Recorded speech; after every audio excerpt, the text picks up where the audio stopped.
Just a quick response to the previous speaker.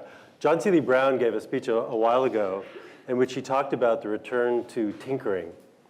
And he was using the metaphor of the car and saying that when he was younger, the thing to do was to, buy a jalopy as a teenage boy and get under the hood and fix it up and paint it up and go out and look for girls. And then at some point, that stopped because of the technology change and the way things were designed. If you picked up a hood, picked up the hood and looked inside, you couldn't figure out what was going on.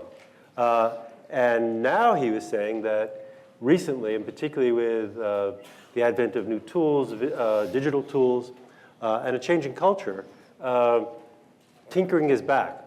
And creating things, doing things is back. And part of that, I think, is a Gen Y, do-it-yourself kind of culture. And the other part is we now have tools and methods to, in fact, do that. And that's hugely important. And it very well may be that the millennials or the marsupials or Gen Y,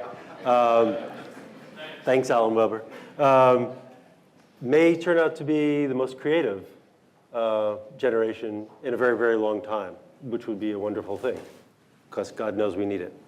So now, let's talk about human beings and innovation and opening innovation to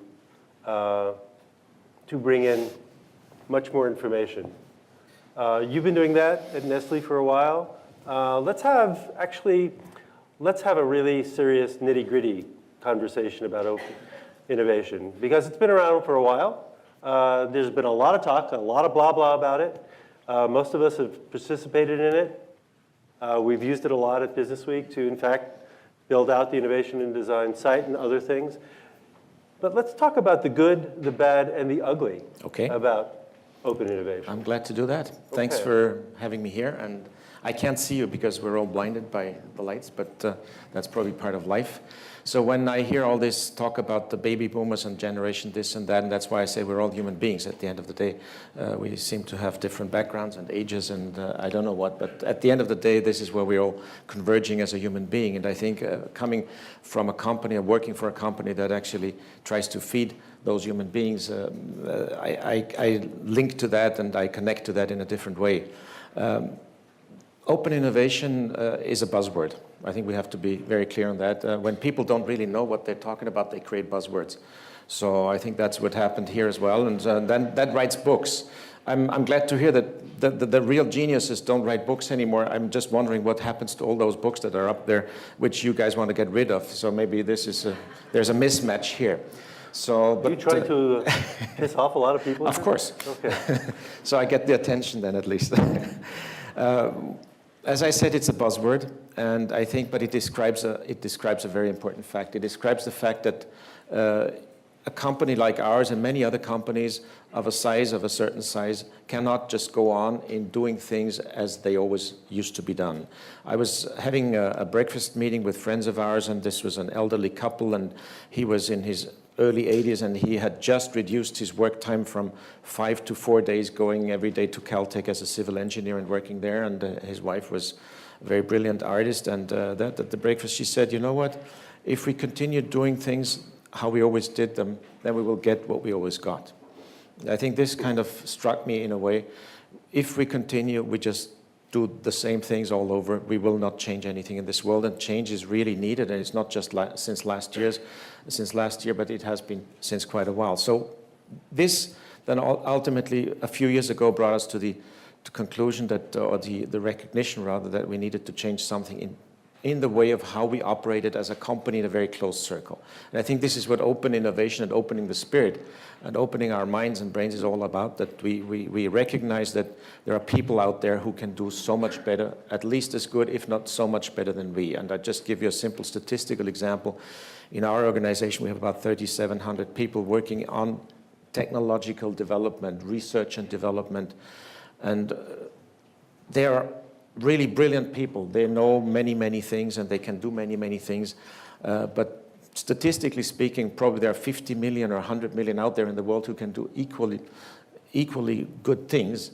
as these people, and the likelihood to find an answer to the question that is, where do we solve this particular problem, and how do we solve this particular problem, is probably much better than just not looking inside, but looking outside. Yeah. Where can we find that? So I think that was a starting point of opening up, and this is where the open innovation really set in our company. How many years ago was that?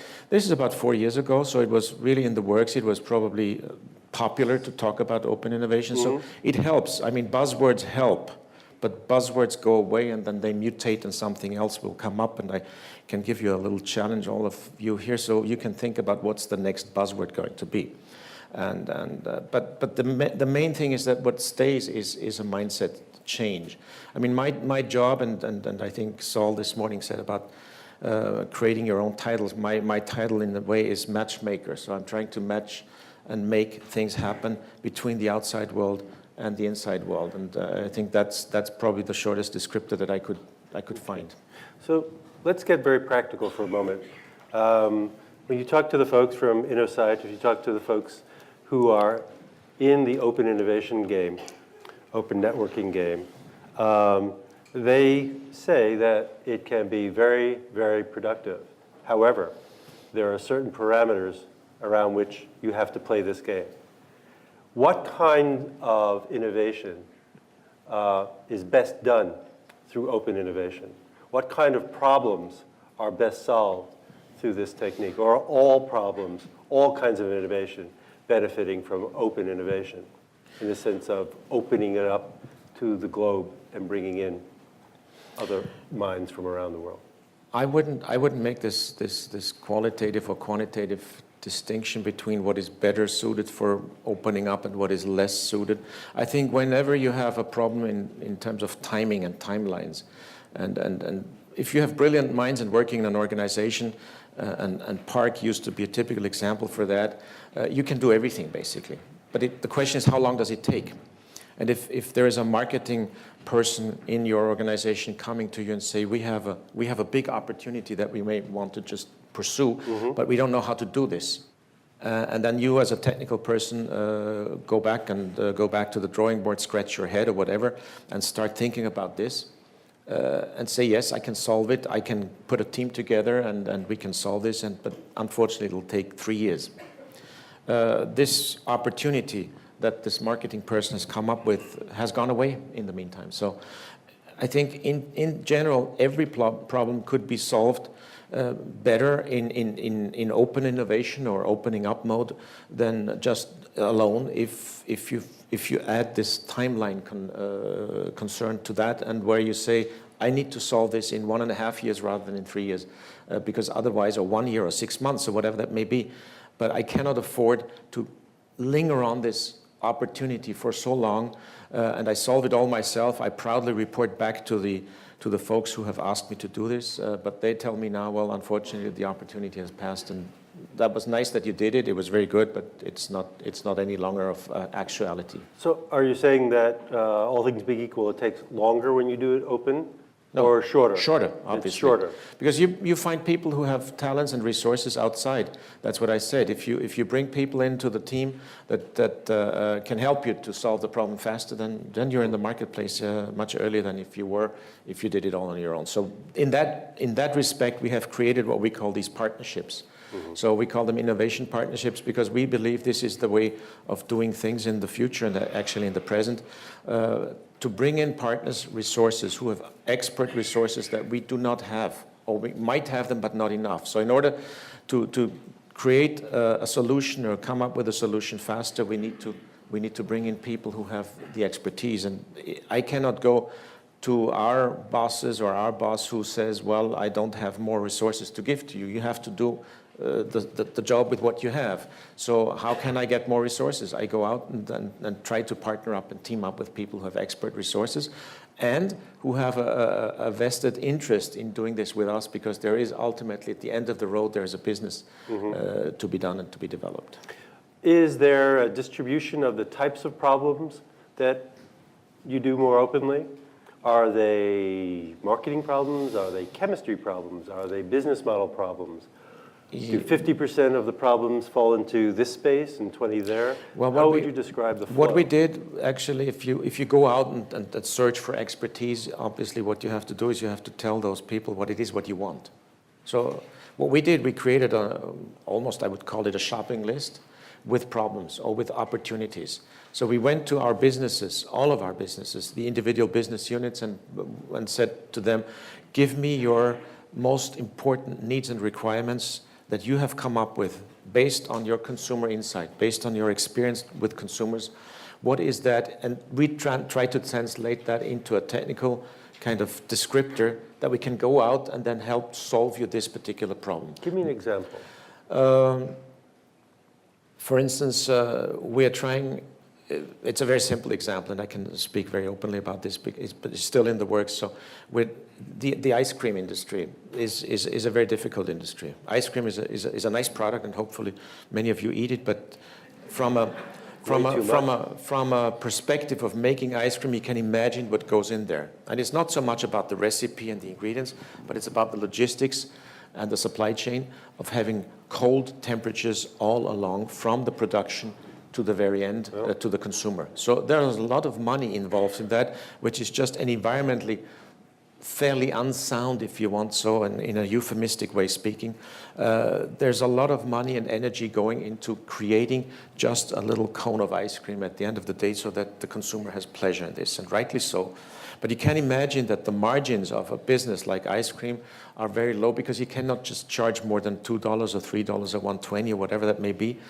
So the energy that goes in there and the electricity and whatever, what you name it, is just unbelievable. So the question was then, what if we could create an ice cream that is actually not frozen while it's being made, it's not frozen while it's being stored, it's not frozen while it's being distributed, but it's frozen maybe in the back room of the retailer, is frozen there and is behaving exactly like an ice cream. Warm ice cream. No, the ice cream, it's frozen until the end. Warm ice cream to the end. You could, if you want to call it, just the headline, I can see that in Business Week, warm ice cream to the end. So, no, I'll put it on Twitter. Put it. So the question is, but it's not a trivial question because ice cream foam is not a foam, and I'm sorry, I'm too technical, I understand that, but just I have to, this is interesting, to put this here so that you can understand what we're up against. It's not like a mousse or chocolat or whatever like that foam. It's a different type of foam. So and it is only created under cold conditions. Now the question was, what if we could create a foam that behaves like an ice cream foam, then when we freeze it and it gets to the consumer wouldn't make any difference, wouldn't discover any differences and detect any difference in that product. But we have cut out all the cold. And so the first question was, well, if we were able to create a foam that is stable at ambient temperature, let's say for 2 days, 3 days, then we can fill it, we can make it, we can fill it, we can put it in cold storage. So the first part of the whole process would be cut out, but just one part. But that's not good enough. He said the next step would have to be, well, it should at least be, let's say, a month or 2 months stable at ambient temperature, because that's what it needs to be sure that it gets from the production day into the warehouse of the retailer. So this is what we're working on, for instance. That's a question that we put out to our partners and say, come up with, and both academic partners as well as industrial partners, can we work together on such a problem? If we can get that done, then there's the holy, if you want, so that's the holy grail of the ice cream. I'm sure you've run the numbers in terms of savings of energy, pollution, all of that. Do you have any at hand in terms of if all the ice cream that Nestlé sells became warm ice cream until it became cold ice cream? I must admit, I don't have those numbers, but they're enormous. They're enormous numbers. You can imagine if you do hundreds of millions of liters of ice cream, how much you can save actually for the environment as well. Just the trucking alone, when you put it on a truck and you have to have a frozen truck. I mean, the interior of the truck is not the driver, is frozen. So. He's always warm. He doesn't get frozen at the end. He gets the warm ice cream at the end, yeah. So it could be a she, by the way, yeah. So this is a problem. This is excellent. So this is a problem that you have put out in terms of asking Well, people? we have to distinguish, or rather describe what we mean by putting out. So there are different ways of putting the problem out. There are companies, peer companies of ours, who put the problems out on the internet and say, well, here's our problem. The community at large, and this is a little bit what we just heard this morning also. So there's a community interaction.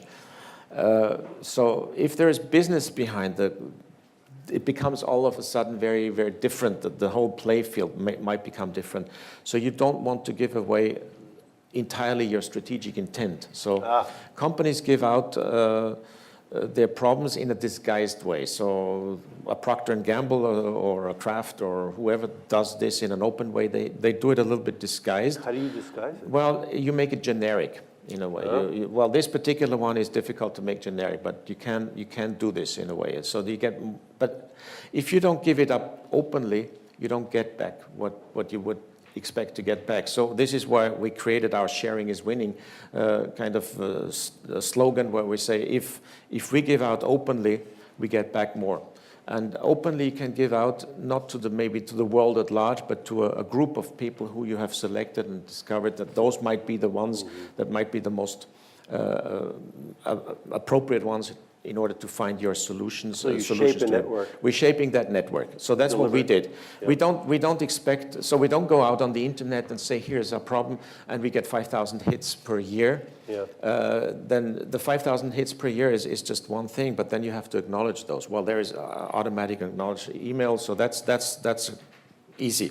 But then somebody has to sit over the answers that you get, or a group of people have to sit over the answers that you get, and then say, is it worthwhile or is it not worthwhile? Is the IP protected or is it not protected? If the IP is not protected, then maybe we don't even want to get into a speaking mode, because that could be very ugly at the end of the day, who has invented what, and so on and so forth. Yes. So what we did, we created this document that I was referring to before we got into the example, and said, this is the overall sort of strategic intent of needs and requirements of our company. That's what we need. And then we selected a group of potential solution expertise providers, and both in the academic world as well as in industry, and said those are the people that we believe have a large competence network. So we put that out to those people. Yeah. So within that group, it is put out, and then people, this is our needs and requirements, these are their competences, and then we find the connecting dots that we say, this is the most promising project to do together with this particular partner. This is good. Well, thank you. This has been a great discussion. Thank you. Wonderful. Sorry, Sal. Couldn't remember.